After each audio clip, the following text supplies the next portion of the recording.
আসসালামু আলাইকুম ওয়া রাহমাতুল্লাহি ওয়া বারাকাতুহু।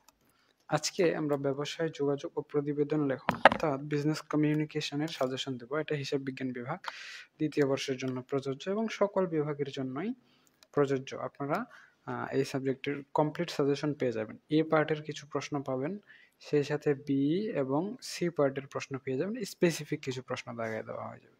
এজন্য হয়তোবা ভিডিওটা লম্বা হতে পারে। আপনারা সম্পূর্ণ ভিডিওটা দেখবেন, তাহলেই ক্লিয়ার বুঝতে পারবেন। এটা আমাদের free group, BBA group all department. আপনারা চাইলে এই গ্রুপে যুক্ত হয়ে থাকতে পারেন। তো সাজেশন দেওয়ার পূর্বে আমি আমাদের যে গ্রুপগুলো রয়েছে অন্যান্য, সেইগুলোতে এই সাজেশনটা শেয়ার করে দিচ্ছি, যেন আমাদের অন্য শিক্ষার্থীরাও এই সাজেশনটি দেখে উপকৃত হতে পারে এবং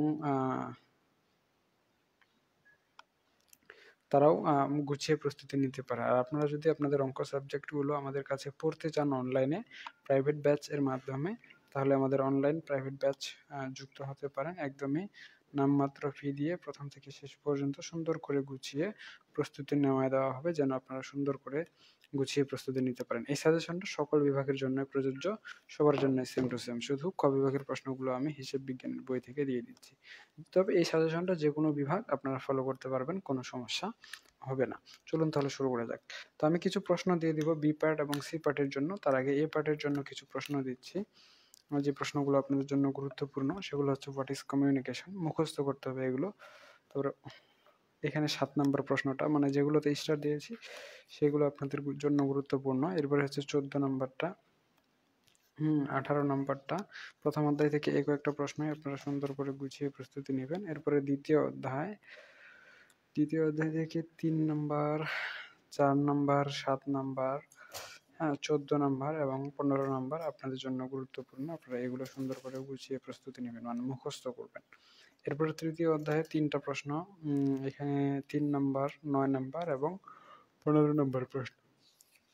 এর পরবর্তীতে চতুর্থ অধ্যায়, এখানকার গুরুত্বপূর্ণ প্রশ্ন হচ্ছে ৮ নাম্বার, ১১ নাম্বার এবং ৪ নাম্বার। এগুলো সুন্দর করে মুখস্থ করে নেবেন। এবং এই পাশে হচ্ছে ১৭ নাম্বার। পঞ্চম অধ্যায় নন ভার্বাল কমিউনিকেশন অংশে ২ নাম্বার, ৩ নাম্বার, ৪ নাম্বার, ১১ নাম্বার এবং ১৩ নাম্বার প্রশ্ন আপনাদের জন্য গুরুত্বপূর্ণ।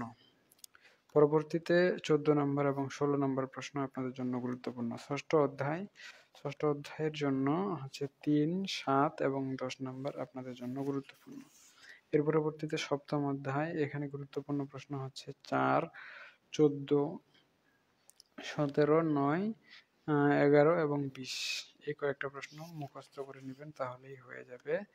৮ নাম্বার থেকে শুধু একটা প্রশ্ন, হোয়াট ইজ মেমো, ১ নাম্বার প্রশ্নটা, এবং ৯ নাম্বার অধ্যায় থেকে প্রথম প্রশ্নটা মুখস্থ করে নেবেন। সেই সাথে আপনার ১৩ নাম্বার এবং ১৬ নাম্বার প্রশ্নটা মুখস্থ করে নেবেন। এগুলো আপনাদের জন্য গুরুত্বপূর্ণ। এরপরে হচ্ছে ১০ম অধ্যায়। এই অধ্যায়ে কোনো গুরুত্বপূর্ণ প্রশ্ন নাই। ১১তম অধ্যায়ে মাত্র একটা প্রশ্ন গুরুত্বপূর্ণ রয়েছে, ২৩ নাম্বারটা, এবং ১২তম অধ্যায়ে আপনাদের হচ্ছে ৭ নাম্বার প্রশ্নটা গুরুত্বপূর্ণ। ১৯ নাম্বার, ২৩ নাম্বার, ২৯ নাম্বার এবং ৩৫ নাম্বার। আমাদের তো এক্সাম শেষ হয়ে গেছে, এখন কিসের সাজেশন? এটা পরবর্তী যারা দ্বিতীয় বর্ষে তাদের জন্য প্রযোজ্য। বুঝতে পেরেছেন? আপনাদের পরীক্ষা শেষ হয়ে গেছে, আপনাদের সাজেশন দিয়ে দেওয়া হয়ে গেছে। এটা হচ্ছে আপনাদের পরের ব্যাচের জন্য। এরপরে হচ্ছে ১৩ অধ্যায়ের ১ নাম্বার এবং ৭ নাম্বার এবং ১৪ অধ্যায়ের ১ নাম্বার প্রশ্ন আপনাদের জন্য গুরুত্বপূর্ণ, এবং হচ্ছে ৯, ১১ নাম্বার। যারা ২০২৫ সালে নভেম্বর ডিসেম্বরে অথবা ২০২৬ সালে জানুয়ারি ফেব্রুয়ারিতে পরীক্ষা দিবে, তাদের জন্য এই সাজেশনটা। এরপরে ১৫তম অধ্যায়ে হচ্ছে আপনাদের ৪ নাম্বার প্রশ্নটা আপনাদের জন্য গুরুত্বপূর্ণ। সো এক্সাম শেষ আর দিন, এখন সাজেশন এটা পরবর্তী বিভাগের জন্য প্রযোজ্য। যারা ২০২৫ সালের শেষে অথবা ২৬ সালের শুরুতে সাজেশন যাদের প্রয়োজন। বুঝতে পেরেছেন? নতুন সেকেন্ড ইয়ারের জন্য এটা। নতুন বলতে ২-৩ মাস যাদের হয়ে গেছে তাদের জন্য। আর আপনাদের হচ্ছে বি পার্ট এবং সি পার্টের যে সাজেশনটা প্রয়োজন সেটা আমাদের PDF suggestion BBA and MBA এই গ্রুপে ঢুকলেই আপনারা পাবেন। এখানে ৪ জানুয়ারি এই সাজেশনটা দিয়ে দেওয়া হয়ে গেছে। আপনারা ডেটটা পেয়ে যাবেন এই ৪ জানুয়ারি ডেটে। যে প্রশ্নগুলো আপনাদের জন্য দেওয়া হয়েছে অর্থাৎ রেকমেন্ড করে দেওয়া হয়েছে এগুলো আপনাদের জন্য গুরুত্বপূর্ণ। পরীক্ষা যে আপনাদের শেষ এটা আমি জানি, বুঝতে পেরেছেন?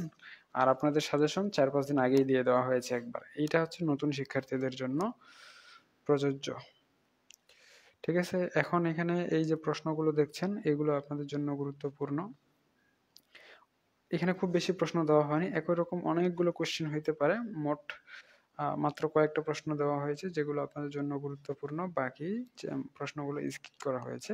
বাকি প্রশ্নগুলোর প্রস্তুতি না নিলেও চলবে, এতে কোনো সমস্যা নাই, বুঝতে পেরেছেন? তো মোটামুটি যে প্রশ্নগুলো দিলাম এগুলো আপনারা যারা 2024 সালের পরীক্ষার্থী অর্থাৎ 2025 সালের শেষে অথবা 26 সালের শুরুতে যারা পরীক্ষা দিবেন তাদের জন্য এই সাজেশনটা প্রযোজ্য হবে। এই প্রশ্নগুলো আপনাদের জন্য গুরুত্বপূর্ণ। তো আশা করা যায় বুঝতে পেরেছেন। একদমই কম প্রশ্ন দেওয়া হয়েছে, কয়টা প্রশ্ন দেওয়া হয়েছে? 28টা প্রশ্ন। এগুলো খুবই গুরুত্বপূর্ণ, এগুলো আপনারা দেখে নেন, তাহলেই আপনাদের জন্য যথেষ্ট হয়ে যাবে। ঠিক আছে, আজকে পর্যন্তই। সকলেই সুস্থ থাকুন, ভালো থাকুন আর আমাদের সাথেই থাকুন। দেখা হচ্ছে আপনাদের সাথে নেক্সট পর্বে। ততক্ষণ পর্যন্ত খোদা হাফেজ।